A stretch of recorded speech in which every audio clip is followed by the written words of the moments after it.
Insiden kecelakaan telah dialami oleh sebuah mobil pemadam kebakaran di persimpangan Jalan Ahmad Yani Kilometer 1, Kolonel Sugiono, Banjarmasin, Kalimantan Selatan.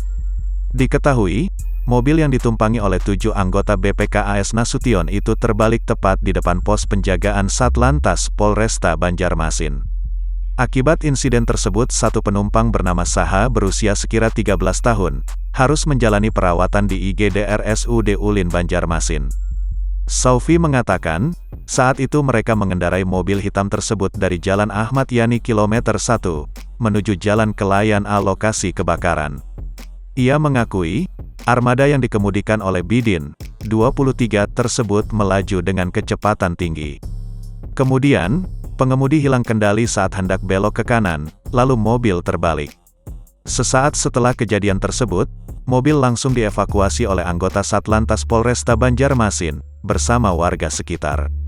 Beruntung kecelakaan tunggal tersebut, tidak sempat mengenai pengguna jalan lainnya.